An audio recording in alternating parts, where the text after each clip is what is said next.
A few months before that, my girlfriend, she had mental illness and she committed suicide. And I was going through all these things in my life, and these were the people that I helped as much as I could, but really I couldn't all the way. And so I kind of felt like I was, I was only back to living for myself again. And then I met Chris on Facebook, and that was, like I said, my friend. I heard him talk to me and tell me, Tommy, this is the guy, this is your project now. This is the one who's more suitable. Because my buddy JoJo, he was a big old guy. He used to be an enforcer, and he got shot in the back by his best friend, and he ended up in paralyzed. And he had to go from being this big guy to being somebody who it's so hard to move around when you're such a big person. So luckily, I was blessed into this situation, I guess you could say. I've flipped 2 vehicles. The first one was 17 years ago when I broke my neck. And then I was arguing with my girlfriend at the time. And so women sometimes have been an issue for me. But that's a whole nother story. But the things that I want to talk about right now is one thing, the secret of life, and that I found is to give back and help change another human being, have a good, positive thing happen to them, and help them live a more positive life, like what they're saying. If I can, what my Christy taught me, the girl who passed away, she taught me that a woman and a mother, because she took her life because her children were kept from her, it gave me compassion for a woman, and it made me realize that, you help so many men these days. They have ulterior motives when they have a girlfriend who has kids, or they meet a woman who has kids, and they don't think first for the children. They don't want to have a relationship with the children, and it's about them. And so now, that's one thing that I've been very blessed to hear and learn. And so now, I have a girl who I'm trying to help out as well. But, things you're always learning, in life. You're always learning more things. So, and then on to the next thing I want to talk about is alignment. And that has more to do with my bus. And my name is Thomas. My dad's name was Thomas. My grandfather's name was Thomas. So it was already set. My mom married my dad, and I got this name Thomas. They were religious. When I was younger, I was raised Catholic, and then I kind of got away from all that. I went out and did my own. I partied, and I still smoke a lot. But that was my thing, is that it helped me, and it's helped a lot of other people, and it's giving me the opportunity, and it's blessed me with a house, and it's blessed me with all these things that now I can use those blessings to keep blessing on and keep helping other people. And it's a Thomas bus that I have. And in this bus, I have a little boat that my buddy JoJo had, and it was in his stuff that I got from his hospital room after he died. And I got this boat, and I have it on my bus. And I realized a couple of months ago that it was a boat called the St. Thomas. And so now I have this Thomas bus. My name is Thomas. And then a few months after my girlfriend passed away, and I'm talking to my mom, who is a social worker, by the way. And so that's where I get a lot of this from. Ever since I was a child, we were from California, and my mom had homeless people at her house and making Indian bread in our basement. And so, I have all this background of giving and helping that is instilled in me. And so it's only natural for me to be on the street level helping and giving back and finding ways to, do what I know God or the universe or whatever is supposed to be done. And when you do these things and you find out, the reasons why that the loved ones are gone, that you were here with, why they were here, it's such a blessing and it's such a gift. And those are the gifts that you get back from doing the things. And the third thing that my mom gave me with the alignment is the Gospel of Thomas.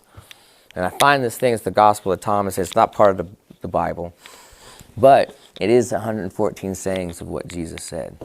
But all these sayings are what Thomas the Apostle wrote down, and it was hidden from the Bible. It was found in 1945 with the Dead Sea Scrolls. And so these things were not changed. They're just the true sayings of Jesus. And what these sayings are what everybody here is doing. And that's all it is. It's about working on yourself. It's about creating your heaven around you. It's about being the best you can be. And I can't, there's certain things in it that I have found that have happened in my life that it's easy for me to see them and see these metaphors and parables and say like, well, I understand that because that's kind of what I've already gone through. There's some of them that say you have to keep on seeking, and so I still have to learn. I still find out things all the time, but the main things about it that I've found in my life are things like helping my good buddy over there, who in there it says one of the things is, Jesus said you find a 7-day-old baby is an old man can still learn from a 7-day-old baby, and it's a metaphor. And you think, well, what is that supposed to mean? Well, I find Chris is my 7-day-old baby. Chris is the newborn, and so I still have to learn from him. He teaches me things all the time. He reminds me of my flaws, and he's my little witness over there of why I can't be a hypocrite, and how your words are more powerful when you're not a hypocrite, and when you do the things that you actually do, when you walk the walk or roll the roll and you talk the talk, then that's when people are captivated and they listen to you. And so I have this family in my house. One's a woman, one of my best friends, and he hasn't paid me rent in 6 months, but he's got this girlfriend who's lazy and drives my girlfriend crazy, and she's like, used to be there because she took care of Chris. Now she doesn't even do that. I want to kick him out, but they got 2 kids. They got a baby, and they got a 5-year-old who has a speech thing, and it's like I can't just cast all these people out, and it's my. I have a little building with my best friend who's been my guard dog for a long time, and he had a drinking problem for a long time, and he's bettered himself. And so he doesn't drink anymore. He's got a new job. He didn't have his license until he was 30 years old. But, when he was 12 years old, his mom was smoking crack so much that her teeth were falling out and her hair was falling out. And that's the life that, he came from. And so I'm now finding myself in this life that was so similar to the way that Jesus was living with the lepers and the cast outs and sodomites and all these people that the prostitutes and that are on the fringe of society. And now, a few years ago I started going to music festivals, and I found myself connecting with all these people, all these misfits, these troubled teens, these people that are using music. I'm sorry, I need some water. Cottonmouth, I'm sorry. But I didn't expect to be speaking tonight, but after Chris said that, I kind of had no choice. And, it's hard to know when to stop giving and have to take care of your own self too, and like you said, replenish your own cup. But I have this little spot in the woods, and I have at the end of a cul-de-sac with a thank you so much for that. So I felt like that guy Jim Carrey in that one movie when he takes the medicine, he's but me, myself, and Irene is funny. But so, and my mom, she's a social worker. She lives in the same neighborhood as me. And my mom's like, you got all these people down there. I'm like, Mom, I learned it from you, And now I have I'm going to Costa Rica in like 7 days. I'm going to another festival in Vision, and it's all about growth and healing and Reiki and all these different types of self-betterment. And, you know, I'm at my house and I see all these people with trash and garbage and just nut and sugar and all this stuff that you don't really, but it's like, Tommy, I'm just going to go to my bus. I go out to my bus and I'm happy. I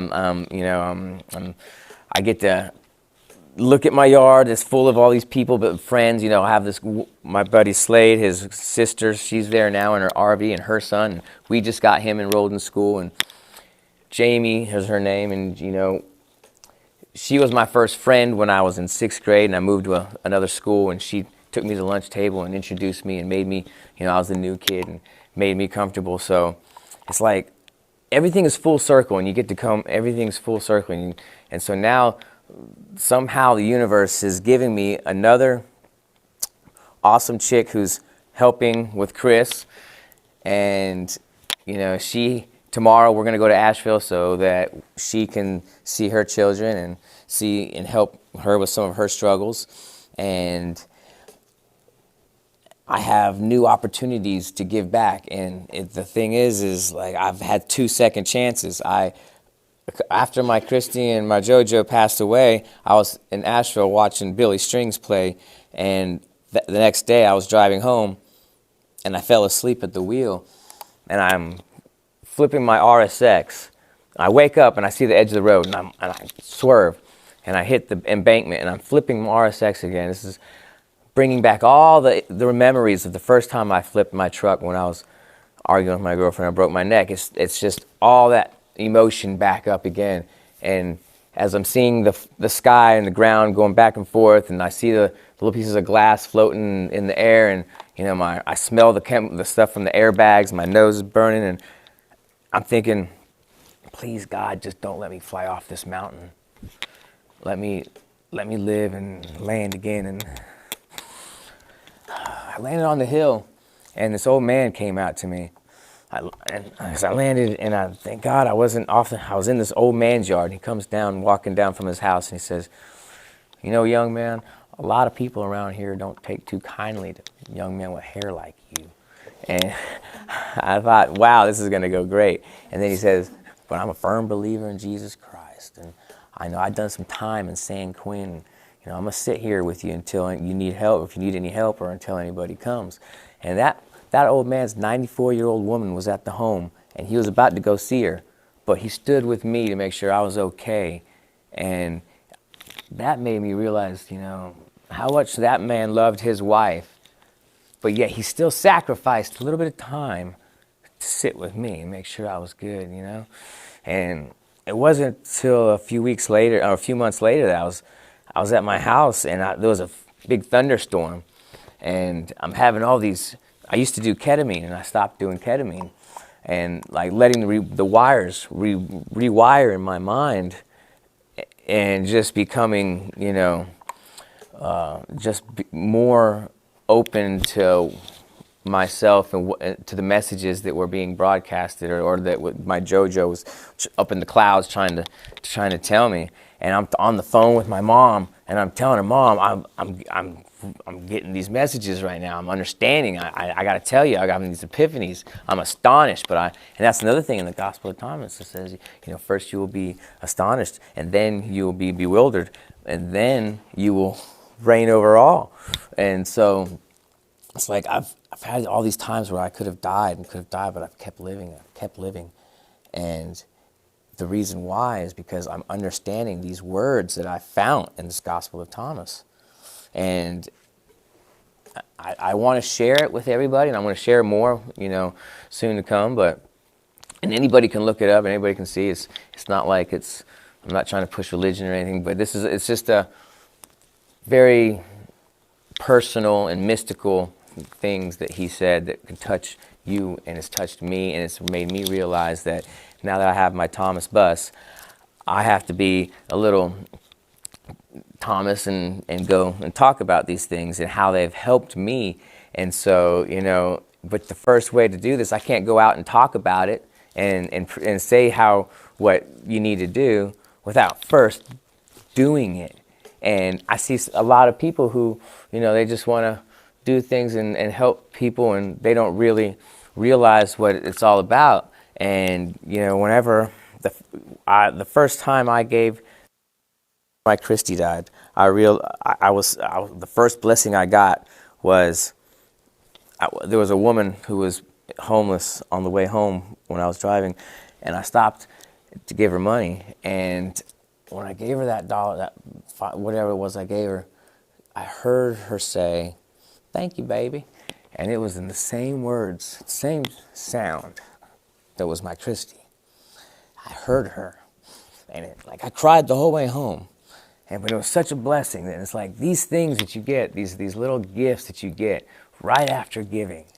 And, if all of humanity and all of people can start seeing this and hear this and get this secret, then and everybody starts getting these gifts, and then everyone's,